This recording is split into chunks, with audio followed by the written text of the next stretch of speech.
episode when Amy was working with kids' horse Daisy. She's trouble with them. Going around the barrels. She's actually she's not she's a bit depressed. She's not performing because due to the loss of her foal, she lost her foal and she's a bit depressed and she's getting angry and stealing of the mare's foals and stuff like that. She's not performing the way she should. She's a bit angry and depressed and she's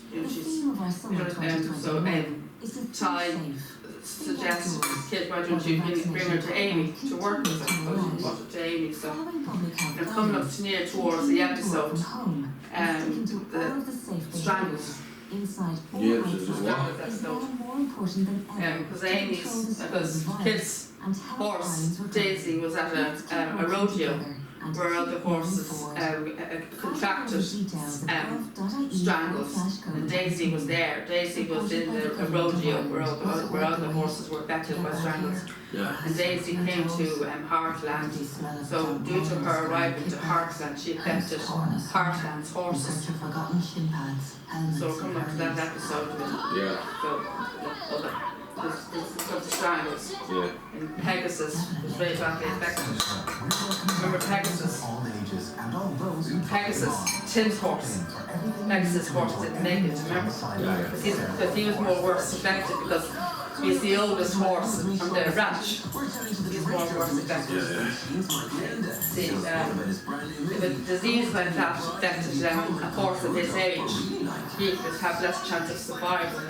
He was very old. He didn't make it.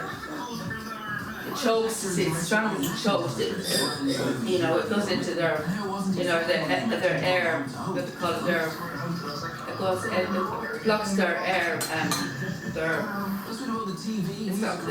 blocks their air. It chokes them. It chokes them. It chokes them like it makes them hard to breathe. Sweating is another symptom. Yeah.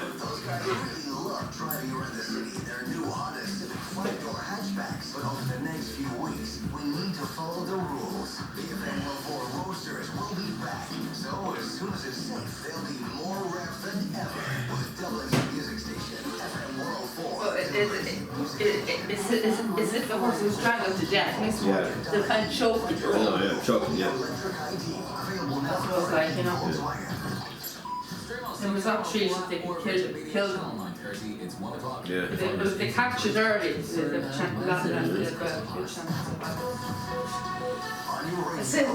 say it's an awful thing to have for a horse, Here we are, here's the clear game, isn't it? I'm Mike Gilmore, good afternoon. The Chief Medical Officer says COVID-19 hospital numbers could rise significantly if people socialise too much as restrictions are lifted. Dr. Tony Holohan's advice to government this week also warned there's a risk of a significant impact from a potential fourth wave. There are currently 123 patients with the virus being treated in hospitals, less than half the number at the start of last month. Thomas Ryan from the School of Immunology at Trinity College is concerned about the high incidence rates in some areas. Regarding the current situation in places like Dublin and Donegal, it's my view that we need to be lowering case numbers here first before opening up significantly, because otherwise we could find ourselves quickly in a fourth wave that will result in greater restrictions, ironically, through the summer. CHSE boss says a global vaccine rollout plan will be presented to government early next week. The new programme is set to include timelines for younger age groups and will go before Cabinet next week. It's understood vaccinating people in their 40s alongside those in their 50s are among the changes being considered. Reid says the updated plan will be finalised shortly. Our intention is to finalise the plan over the weekend, bring the Minister through it on Monday, and to have it available during next week, early next week, and finalise the plan is to continue down through the government policy, which is continue down through the ages, because that's now where we know the highest risk is, but equally utilising all available vaccines. The lack of clarity over when cinemas might reopen has been described as very frustrating. On Thursday evening, June 7th was listed as when they could return, but the date was soon removed from the government website, with cinemas listed for next steps sometime in June instead. Charlene Lydon, film programmer from the Lighthouse in Dublin and Plas in Galway, says they want a firm answer. While it does look like we still might be able to open in June, all going well, we now don't have a date, which is really difficult because if you're trying to run a business, you want to get in touch with staff and let them know when they can come back to work and start ordering your popcorn and all those things. So very frustrating. It was terrible. Like we had a bit of a roller coaster on Thursday. FM 104. There's fears of a shortage of coronavirus vaccines in India as the country starts rolling out jabs to over 18s. The nation's already facing huge problems as it struggles with a second wave of COVID-19. There's a lack of oxygen for patients in many regions, with hospitals running out of space. Sky's Alex Crawford is at a vaccination centre in Delhi, which has managed to get hold of some doses. It's a fraction, an absolutely tiny fraction. They will only be able to give about 600, 1,200 vaccinations today in a city itself, which is made up of 17 million people. And finally, the actor Elliot Page says surgery to remove his breast tissue was life-saving. The 34-year-old, who is best known for his role in the coming-of-age movie Juno, came out as trans in December. In an interview with Oprah Winfrey, he said he feels comfortable in his body for probably the first time. FM 104. It's time to turn into a vegan. Working here, including many at Franco. So we know from experience just how important it is to take care of your skin all year round, but especially during the summer months, which is why we have up to 50% off selected sun creams and a great range to choose from, including Solera, Nuri, Andre Soler and more. Available for all the family, online, by phone or pop in. FM 104's healthcare partner, Lloyd's Pharmacy. Say hello to the people that know. FM 104 Sport with GadgetInsurance.com. Stay connected and protected with your phone, tablet and laptop cover. Only at GadgetInsurance.com. Manchester City are in action in the early Premier League game of the day today. They're taking on Crystal Palace at Selhurst Park, where a win will leave them on the brink of the title. Ian Beach can bring us up to date. Crystal Palace 0, Manchester City 0. Manchester City, as you'd expect, even with the 8 changes from the team that beat Paris Saint-Germain on Wednesday, are dominating this game, but they haven't really had a sight of goal yet. The only chance we've really seen for either team came to Crystal Palace. That was a glassy header from Christian Benteke. That was well wide. Palace, so far, concentrating on getting numbers behind the ball. Crystal Palace 0, Manchester City 0. Meanwhile, Chelsea boss Thomas Tuchel is backing his side to focus fully on their attempt to finish in the Premier League's top 4 when they face Fulham later. The match is in the middle of a Champions League semi-final with Real Madrid, which is level at 1-1. And Tuchel says that tie has to be put to the back of their minds. Is it always super easy to switch from one competition to another? No, but who cares? Everybody can do easy. So it's our job. It's our job to switch focus, and it's our job, my job, to find the mix and to put the players in the right mindset. That's for today. Leeds are at Brighton, while Everton host Aston Villa. There's also a game in the SSE Electricity League, where Galway are going to Cove in the First Division. To boxing now, and Katie Taylor defends her world lightweight title belts tonight. Having won all 17 of her professional bouts to date, the brave woman takes on Natasha Jonas in Manchester. Taylor defeated Jonas en route to winning gold in 2012 Olympic Games. She doesn't take that bout.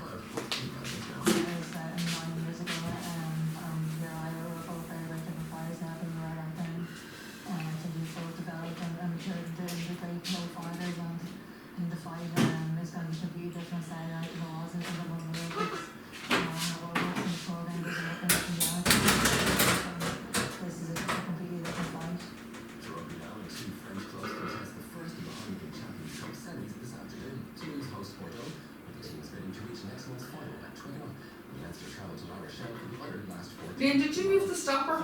Yeah, it's on the table near the microwave, left of the microwave. Near the dish there. There we go. No.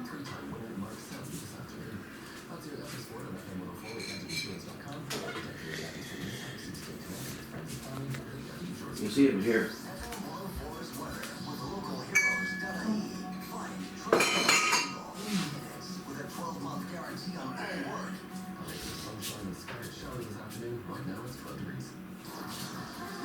And it's just 12 degrees. Yeah, 12 degrees, yeah.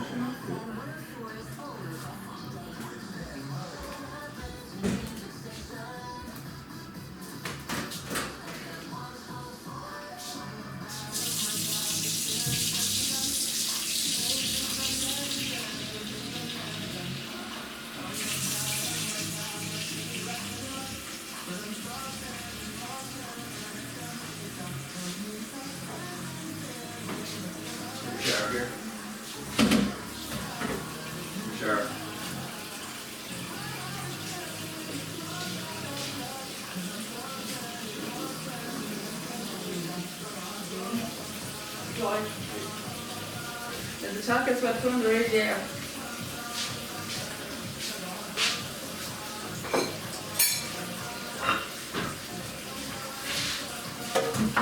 Just pull the mat up.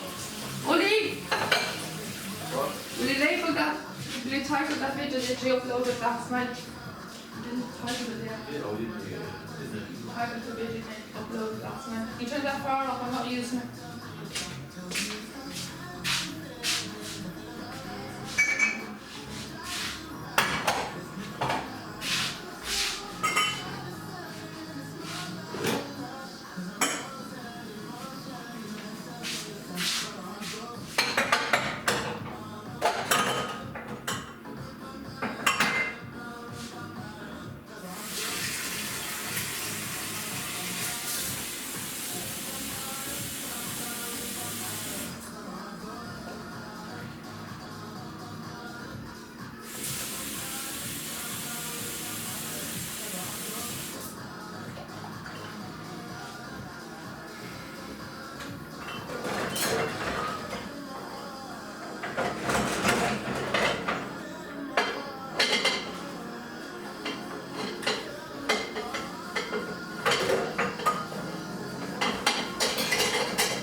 Turn the fire off. What? Turn the fire off. Yeah.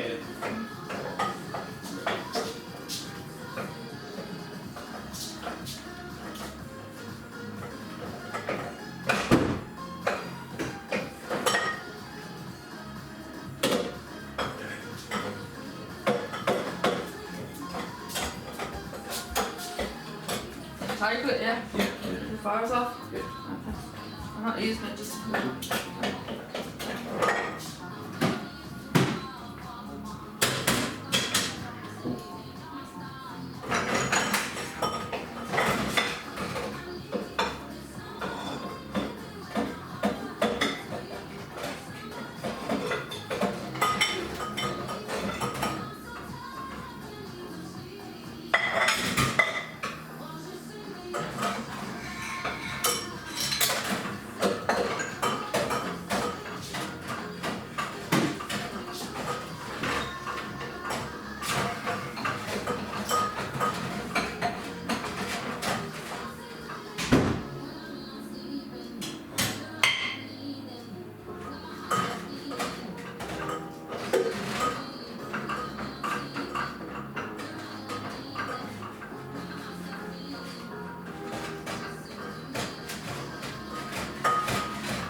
Too many boxes, they're not even using, and half of them don't even have lids on them.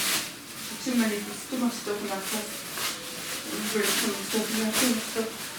And there's got a sorting to do here. Too much junk that I don't need. It has to be cleared out. I've cleared on lots of these plastic boxes because the most of them don't have the lids on them, lids and missing lids and stuff like that. They don't want to keep